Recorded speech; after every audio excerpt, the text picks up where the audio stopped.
Hello everyone, this is Prachi and you're watching efutureinside.com, जिथे आपण शिकतो इंग्लिश आपल्या मातृभाषेतून. आपण मराठी बोलताना लिहिताना बऱ्याच म्हणींचा वापर करतो. उदाहरणार्थ उक्तीपेक्षा कृती श्रेष्ठ, नाचता येईना अंगण वाकडे. तेव्हा आपल्याला ते ऐकणं किंवा वाचणं इंटरेस्टिंग वाटतं, बरोबर? तर प्रोवर्ब म्हणजेच म्हणी, आणि यामुळे आपण आपलं कम्युनिकेशन जास्त प्रभावी किंवा इम्प्रेसिव्ह करू शकतो. कारण यामुळे आपल्याला एका वाक्यात संपूर्ण अर्थ लक्षात येतो की समोरच्याला नेमकं काय म्हणायचंय. या मराठी म्हणींना इंग्रजीमध्ये नेमकं काय म्हणतात हे जर तुम्हाला माहिती असेल तर तुमच्या इंग्रजी बोलण्यात आणि लिहिण्यात नक्कीच सफाईदारपणा येईल. जर तुम्हालाही वाटतंय की तुमचं बोलणं समोरच्याला इम्प्रेसिव्ह आणि इंटरेस्टिंग वाटायला हवं तर हा व्हिडिओ पूर्ण बघा, कारण आज आपण पाहणार आहोत 25 most common English proverbs. Okay, so let's get started.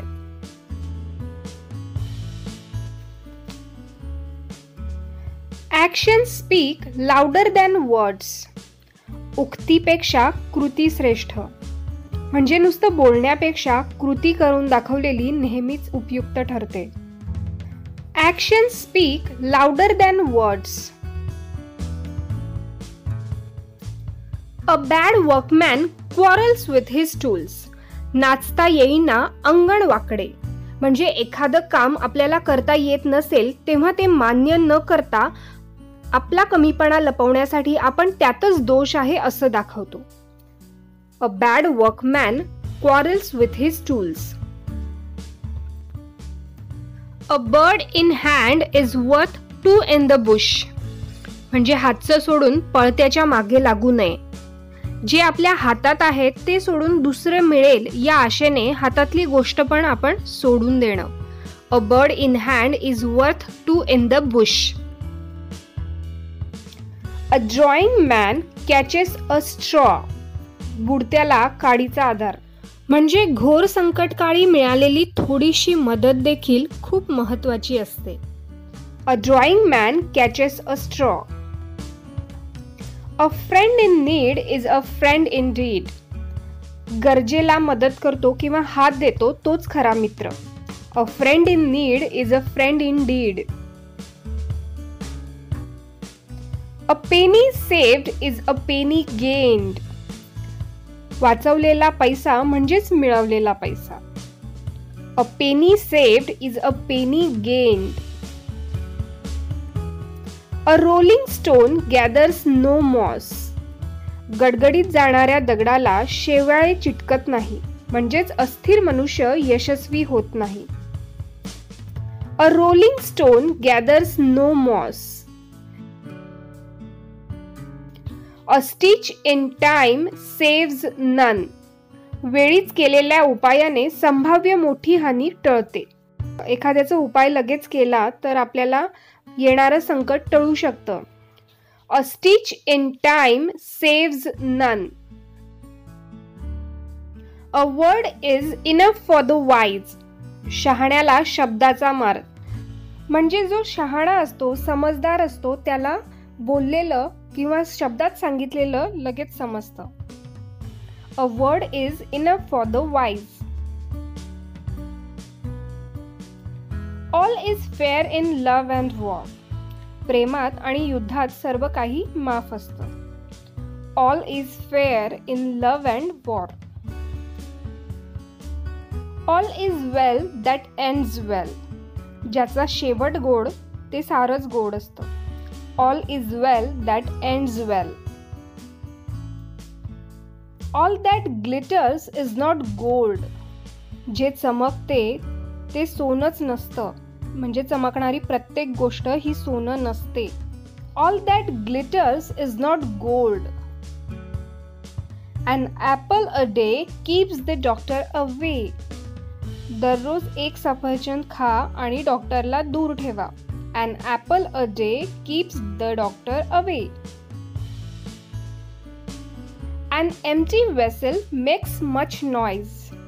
उथळ पाण्याला खळखळाट फार. An empty vessel makes much noise. Barking dogs seldom bite. गरजेल ते पडेल काय, म्हणजे जे नुसतं बोलतात ते कृती करत नाही. Barking dogs seldom bite. Better late than never. कधीही न करण्यापेक्षा कोणतंही काम उशिरा केलेलं योग्य. Better late than never. Birds of a feather flocks together. सगळे एकाच माळेचे मणी असतात. Birds of a feather flocks together. Bones for latecomers. हजीर तो वजीर, म्हणजे जो ऐन वेळेला हजर असतो त्याचा फायदा होतो. Bones for latecomers. Contentment is happiness. Santosh हेच परमसुख, म्हणजे समाधान मानलं तर आपण खुश राहू शकतो. Contentment is happiness. Cut your coat according to your cloth. अंथरूण पाहून पाय पसरावेत. Cut your coat according to your cloth. Don't cross a bridge until you come to it. संकटे येण्यापूर्वीच त्याची चिंता करत बसू नका. Don't cross a bridge until you come to it.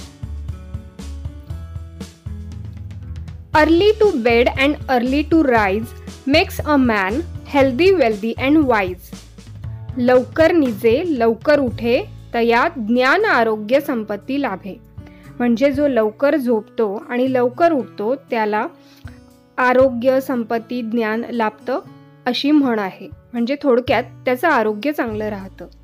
Early to bed and early to rise makes a man healthy, wealthy and wise. Every cloud has silver lining. संकटाच्या सागराला सुखाचा किनार असतो. म्हणजे एखादं संकट येऊन गेल्यानंतर सुख येणारच असतं. Every cloud has silver lining. Every dog has its day.